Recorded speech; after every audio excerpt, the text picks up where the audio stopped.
കാറ്റത്തെ കിളിക്കൂടിൻ്റെ ഇനി വരാൻ പോകുന്ന ഒരു അടിപൊളി എപ്പിസോഡിൻ്റെ റിവ്യൂ ആണ് പറയാൻ പോകുന്നത്. ഇത് ഇഷ്ടപ്പെട്ടൊന്ന് സബ്സ്ക്രൈബ് ചെയ്ത് സപ്പോർട്ട് ചെയ്യും. ഹോട്ടൽ മുറിയിൽ ഭാസ്കരനും സുഭാഷും ഹരീഷും നികേഷും ഇരിക്കുന്ന സമയത്ത് സുഭാഷ് പറയുന്നുണ്ട്, ഇപ്പോൾ ആരും പുറത്തോട്ടേക്ക് പോവേണ്ട, നിധിയും സുധീഷും പറഞ്ഞിട്ടുണ്ട്, ഒരു പ്രധാനപ്പെട്ട കാര്യം സംസാരിക്കാനുണ്ട്, അവരിപ്പോൾ ഇങ്ങോട്ടേക്ക് വരുമെന്ന് പറഞ്ഞിട്ടുണ്ട്, അതുകൊണ്ട് ആരോടും പുറത്തോട്ടേക്ക് പോവേണ്ട എന്ന് നിധി പറഞ്ഞിട്ടുണ്ടെന്ന് സുഭാഷ് അവരോട് പറയും. അപ്പോൾ ഭാസ്കരൻ പറയും, എന്താണ് ഇത്രമാത്രം സംസാരിക്കാനുള്ളത്, എനിക്ക് പുറത്തോട്ടേക്കൊക്കെ ഒന്ന് പോകണം എന്ന് പറയണേ. അതിന് ഒരുപാട് നിർബന്ധിച്ചതിന് ശേഷം സുഭാഷ് ഭാസ്കരനെ അവിടെ പിടിച്ചു നിർത്തുന്നുണ്ട്. കുറച്ച് സമയം കഴിഞ്ഞതിന് ശേഷം നിധിയും സുധീഷും അങ്ങോട്ടേക്ക് വരികയാണ്. സന്തോഷത്തോടു കൂടിയായിരിക്കും നിധിയും സുധീഷും വരുന്നത്. അപ്പോൾ സുഭാഷ് പറയും, എന്താ നിങ്ങൾക്ക് ഇത്രമാത്രം സന്തോഷം എന്ന് പറയും. അപ്പോൾ നിധി പറയും, പറയാമെന്ന്. സുഭാഷ് ചോദിക്കും, നിങ്ങൾ ഇന്നലെ രാത്രി എവിടേക്കാണ് പോയിരുന്നത്, നമ്മുടെ വീട്ടിലോട്ട് പോകണം എന്നൊക്കെ പറഞ്ഞിരുന്നല്ലോ, അവിടെയൊക്കെ പോയോ ചോദിക്കുന്നുണ്ട്. അപ്പോൾ നിധി പറയുന്നുണ്ട്, പോയി, ഞങ്ങൾ പോയി, അവിടെ എല്ലാം പോയി വന്നു എന്ന് പറയണേ. അപ്പോൾ നികേഷ് ചോദിക്കുകയാണ്, ഇന്നലെ സുധീഷേട്ടൻ എവിടെയായിരുന്നു? അപ്പോൾ ദേഷ്യത്തോടു കൂടി സുധീഷ് പറയുന്നുണ്ട്, ഞാൻ ഇന്നലെ എത്രങ്ങാനും വന്ന് വാതിലിന് മുട്ടി, കോളിംഗ് ബെല്ലടിച്ചു, ഫോണിലോട്ട് അടിച്ചു, എന്നിട്ട് നിങ്ങൾ ആരും കതക് തുറന്നില്ലല്ലോ എന്ന് പറയണേ. അപ്പോൾ സുഭാഷ് നികേഷിനോട് പറയുകയാണ്, ഞാൻ പറഞ്ഞതല്ലേ അവൻ വരുന്ന സമയത്ത് വാതിൽ തുറന്നു കൊടുക്കണമെന്ന്. അപ്പോൾ നികേഷ് പറഞ്ഞു, ഞങ്ങളത് കേട്ടില്ല, ഞങ്ങൾ പിന്നീട് ഉറങ്ങിപ്പോയി, അപ്പോൾ റൂം ലോക്ക് ചെയ്യേണ്ടതെന്ന് ഞാൻ പറഞ്ഞതല്ലേ എന്ന് പറയണം. അപ്പോൾ നികേഷും ഹരീഷും പറയുന്നുണ്ട്, ഞങ്ങൾ ലോക്കൊന്നും ചെയ്തിട്ടില്ല, അത് തന്നാലേ ലോക്കായി ഇതാണെന്ന് പറയണേ. അങ്ങനെ സുധീഷ് പറയുന്നുണ്ട് ഹരീഷിനോടും നികേഷിനോടും, വീട്ടിലായിരുന്നെങ്കിൽ വീട് പൂട്ടില്ല, ഇവിടെ ഹോട്ടൽ മുറിയിലായപ്പോൾ പൂട്ടേണ്ട ഒരു ആവശ്യമില്ല, അപ്പോൾ നിങ്ങളാണെന്നുണ്ടെങ്കിൽ മുറി അങ്ങ് പൂട്ടിയിട്ടിരിക്കുക. അങ്ങനെ നിധി പറയുന്നുണ്ട്, നിങ്ങളൊന്നും മിണ്ടാതെ നിൽക്ക്, പറയാൻ വന്ന കാര്യം പറയട്ടെ എന്ന് പറയണേ. അപ്പോൾ സുഭാഷ് പറയുന്നുണ്ട്, എന്താണ് നിങ്ങൾ പറയാൻ പോകുന്നത്? ഭാസ്കരൻ ചോദിക്കുന്നുണ്ട്, എന്താണ് പറയാനുള്ളത്, വേഗം പറയുക, എനിക്ക് പുറത്തോട്ടേക്ക് പോകണം. സുധീഷ് സുഭാഷിനോട് ചോദിക്കും, എന്താണ് ഞങ്ങൾ പറയാൻ പോകുന്നതെന്ന് സുഭാഷ് ഏട്ടന് ഗസ് ചെയ്യാൻ പറ്റുമെന്ന് പറയും. അപ്പോൾ സുഭാഷ് പറയും, ഇന്നലെ നിങ്ങൾ വീട്ടിലോട്ട് പോയില്ലേ, അതാണ് അല്ലേ എന്ന്. അപ്പോൾ സുധീഷ് പറയും, അത് ഓൾറെഡി ഞങ്ങൾ പറഞ്ഞതല്ലേ ഞങ്ങൾ പോകുമെന്ന്, അതെങ്ങനെ ഗസ് ആവുന്നത്? സുഭാഷ് ഏട്ടനെ അറിയില്ലെന്ന് പറഞ്ഞുകൊണ്ട് സുധീഷ് കോളേജിൽ പഠിക്കുന്ന നികേഷിനെ അറിയായിരിക്കും, നികേഷ് അത് പറയുമെന്ന് പറഞ്ഞുകൊണ്ട് നികേഷിനെ കൊണ്ട് പറയിപ്പിക്കും. നികേഷ് പറയും, നിങ്ങൾ വീട് പൊളിച്ച് ഉള്ളിലോട്ട് കയറിയോന്ന്. അപ്പോൾ സുധീഷ് പറയും, അങ്ങനെ ഞങ്ങൾ ചെയ്തിരുന്നെങ്കിൽ ഇപ്പോൾ ഞങ്ങൾ പോലീസ് സ്റ്റേഷനിലല്ലേ കാര്യം ഉണ്ടായിരിക്കുന്നത്, അതൊന്നും അല്ലേടാ. അപ്പോൾ സുധീഷ് നിധിയോട് പറയും, അത് ഇങ്ങത്താ എന്ന് പറഞ്ഞുകൊണ്ട് നിധിയുടെ കയ്യിൽ നിന്നും ഡോക്യുമെൻറ്റ്സും കാര്യങ്ങളും എല്ലാം വാങ്ങിക്കും. ഡോക്യുമെൻറ്റ്സ് എടുത്തതിന് ശേഷം സുധീഷ് പറയും, ഒരു ചാൻസ് കൂടി ഞാൻ നിങ്ങൾക്ക് തരാം എന്ന് പറഞ്ഞുകൊണ്ട് ഡോക്യുമെൻറ്റ്സ് അവരുടെ എടുത്തിങ്ങനെ കാണിക്കും. എന്നിട്ട് സുധീഷ് പറയും, ഇനി പറയുമെന്ന്. എന്നിട്ടും അവർക്ക് പറയാൻ കഴിയില്ല. അപ്പോൾ സുധീഷ് പറയും, നമ്മളുടെ വീട് നമുക്ക് തന്നെയാണ്, അതിൻ്റെ ഡോക്യുമെൻറ്റ്സ് ആണെന്ന് പറയും. അപ്പോൾ അവർക്കെല്ലാവർക്കും സന്തോഷമാവും. സത്യമാണോ? ഭാസ്കരൻ അത് നോക്കിയിട്ട് പറയും, ഇത് എൻ്റെ പേരിൽ അച്ഛനെ എഴുതി തന്ന വീടിൻ്റെ ഡോക്യുമെൻറ്റ്സ് അല്ലേ എന്ന് പറയും. അപ്പോൾ സുധീഷ് പറയും, അതെ, ഇനി നമ്മളുടെ വീട് നമുക്ക് തന്നെ എന്ന് പറയും. അപ്പോൾ സുഭാഷ് ചോദിക്കും, ഇത് എവിടെ നിന്ന് കിട്ടിയെന്ന് ചോദിക്കും. അപ്പോൾ സുധീഷ് പറയും, ഇത് നമ്മുടെ വീട്ടിൽ തന്നെ ഉണ്ടായിരുന്നു, ഇത് വീട്ടിലുണ്ടായിട്ടാണ് നമ്മളുടെ വീട്ടിൽ നിന്ന് നമ്മൾ ഇറങ്ങിപ്പോന്ന് വീട് സീൽ ചെയ്ത്, ഇനി ആർക്കും നമ്മളെ ഒന്നും ചെയ്യാൻ കഴിയില്ല.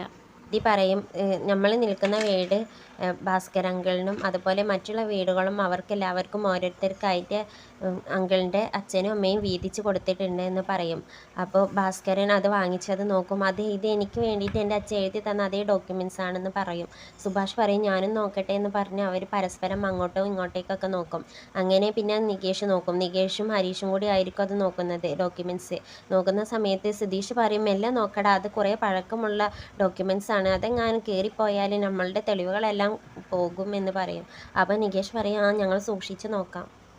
സുഭാഷ് ചോദിക്കും, അത് എങ്ങനെ നിങ്ങൾ എടുത്തതെന്ന് ചോദിക്കും. അപ്പോൾ സുധീഷ് പറയും, അത് ഞങ്ങൾ വീടിൻ്റെ ഗേറ്റ് ചാടി ഏണി വെച്ച് ഓട് തുറന്ന് താഴോട്ട് ഇറങ്ങി അങ്ങനെ എടുത്തു എന്ന് പറയും. അപ്പോൾ സുധീഷ് പറയും, നിധിയും അത് ചെയ്തെന്ന് ചോദിക്കും. ആ സാഹസത്തിന് നിധിയും ഒരുങ്ങി എന്ന് പറയും. അപ്പോൾ നികേഷ് പറയും, സൂപ്പറാണ് കേട്ടോ എന്ന് പറയും. പിന്നീട് അവിടെ നടന്ന കാര്യങ്ങളെല്ലാം നിധിയും സുധീഷും അവർക്ക് പറഞ്ഞു കൊടുക്കും. ചോദിക്കും, അടുത്തത് എന്താ ഇനി ചെയ്യാൻ പോകുന്നതെന്ന്. അപ്പോൾ സുധീഷ് പറയും, ഇനി നമ്മളുടെ അടുത്ത് ഡോക്യുമെൻറ്റ്സും കാര്യങ്ങളൊക്കെ ഉണ്ടല്ലോ, അത് വെച്ചിട്ട് നമ്മൾ നേരെ നമ്മളുടെ വീട്ടിലോട്ട് പോകും, ഇനി അതാണ് ചെയ്യാൻ പോകുന്നത്. അപ്പോൾ സുധീഷ് പറയും, നികേഷ് നമ്മളുടെ ബാഗും കാര്യങ്ങളും എല്ലാം എടുത്ത് ഇപ്പം തന്നെ നമ്മൾ ഇവിടുന്ന് ഇറങ്ങാൻ പോകുകയാണെന്ന് പറയും.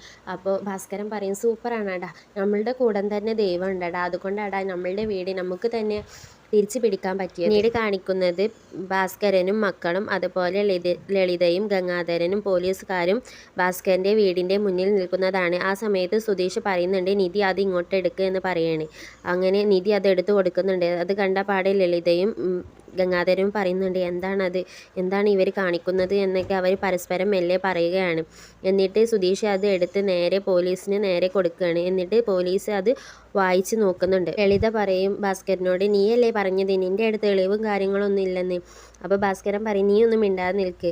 പോലീസ് അങ്ങനെ ഡോക്യുമെൻസും കാര്യങ്ങളും എല്ലാം വായിച്ചതിന് ശേഷം ചോദിക്കും, ആരാണ് ഈ ഭാസ്കരൻ എന്ന്. അപ്പോൾ ഭാസ്കരൻ പറയും, ഞാനാണ്. അപ്പോൾ പോലീസ് പറയും, ഭാസ്കരൻ എന്ന് പറയുന്ന ആളുടെ പേരിൽ തന്നെയാണ് ഈ വീട് ഉള്ളത് എന്ന് പറയും. അപ്പോൾ ഭാസ്കരൻ പറയും, അത് തന്നെയല്ലായിരുന്നോ സാറിനോട് ഇത്രയും നേരം ഞാൻ പറഞ്ഞുകൊണ്ടിരുന്നത്. അപ്പോൾ പോലീസ് പറയും, എനിക്ക് ഡോക്യുമെൻസും കാര്യങ്ങളും ഉണ്ടെങ്കിൽ മാത്രമേ അത് പറയാൻ പറ്റുള്ളൂ എന്ന് ഞാൻ പറഞ്ഞതല്ലേ, നിങ്ങളോട് അപ്പോഴേ ചോദിച്ചതല്ലേ ഡോക്യുമെൻറ്റ്സ് ഉണ്ടോ എന്ന്. ഇപ്പം നിങ്ങൾ ഡോക്യുമെൻറ്റ്സും കാര്യങ്ങളും കാണിച്ചു തന്നു, അപ്പോൾ ഇത് നിങ്ങളുടെ വീടാണെന്ന് തെളിഞ്ഞു. ഗംഗാധരൻ പറയും, സാറേ അത് നല്ലതുപോലെ വായിച്ച് നോക്ക്, അവരെന്തെങ്കിലും കള്ളത്തരങ്ങൾ നടത്തിയിട്ടുണ്ടാവും. അപ്പോൾ ഭാസ്കരൻ പറയും, സാറ് നല്ലോണം വായിച്ച് നോക്ക്, അത് തെളിവുകൾ എൻ്റെ പേരിൽ തന്നെയാണ് എൻ്റെ അച്ഛനും അമ്മയും എഴുതി തന്നിട്ടുള്ളതെന്ന് പറയും. അങ്ങനെ പോലീസ് വായിച്ചതിന് ശേഷം പറയും, ഇനിയൊന്നും വായിക്കാനില്ല, അത് ഒറിജിനൽ തന്നെയാണ്, അവരുടെ പേരിൽ തന്നെയാണ് ഉള്ളതെന്ന് പറയും. അപ്പോൾ ലളിതയും ഗംഗാധരനും മെല്ലെ പറയും, ഇനി എന്ത് ചെയ്യുമെന്ന് പറയും. അപ്പോൾ ലളിത പറയും, വേറൊരു വീടുണ്ട്, അത് ഞങ്ങളുടെ പേരിലാണ് എന്ന് പറയും. അപ്പോൾ പോലീസ് പറയും, എങ്കിൽ അതിൻ്റെ തെളിവ് കാണിക്കുക, എങ്കിൽ അത് നിങ്ങളുടെ പേരിലാണോ എന്ന് നമുക്ക് നോക്കാമല്ലോ എന്ന് പറയും. അപ്പോൾ ലളിതയും അതുപോലെ ഗംഗാധരനെ ഒന്നും മിണ്ടാതെ നിൽക്കും. അങ്ങനെ അവർക്ക് വീട് തുറന്നു കൊടുക്കും. ആ സമയത്ത് ഹരീഷ് ഗംഗാധരനോട് പറയും, അത് ശരിക്കും നോക്കി, ഇത് ഞങ്ങളുടെ വീടാണെന്ന്. അപ്പോൾ നികേഷ് അവരെ കളിയാക്കി പറയും, ഇതാ ഞങ്ങളുടെ വീട്ടിലോട്ട് കയറുകയാണെന്ന് പറഞ്ഞ് ഓരോ കോപ്രാത്തരങ്ങളും കാണിച്ച് അവരെ കളിയാക്കും.